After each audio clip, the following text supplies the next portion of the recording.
السلام علیکم۔ سورۃ الشعراء آیت نمبر 161۔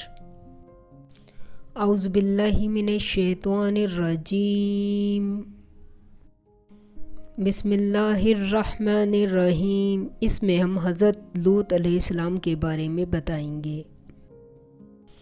جب ان سے ان کے بھائی لوط علیہ السلام نے کہا کہ تم کیوں نہیں ڈرتے؟ سورۃ الشعراء آیت نمبر 162۔ میں تو تمہارا ایماندار پیغمبر ہوں۔ سورۃ الشعراء آیت نمبر 163۔ تو خدا سے ڈرو اور میرا کہا مانو۔ لائک کریں، سبسکرائب کریں اور بیل آئیکن پر کلک کریں۔ سورۃ الشعراء آیت نمبر 164۔ اور میں تم سے اس کام کا بدلہ نہیں مانگتا، میرا بدلہ خدائے رب العالمین کے ذمہ ہے۔ سورۃ الشعراء آیت نمبر 165۔ کیا تم اہل عالم میں سے لڑکوں پر مائل ہوتے ہو؟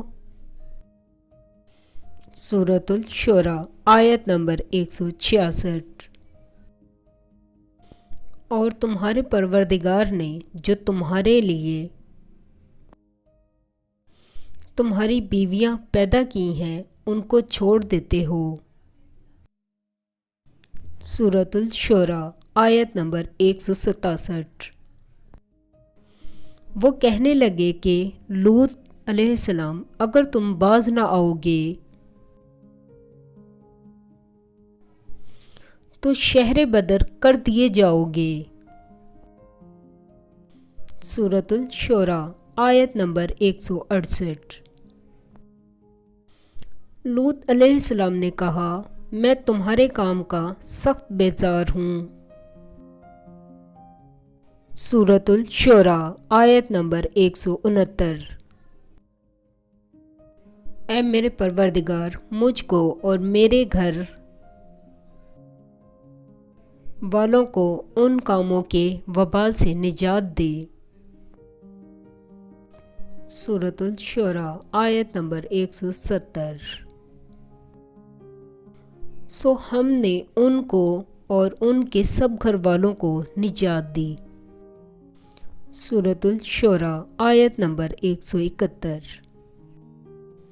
مگر ایک بڑھیا پیچھے رہ گئی۔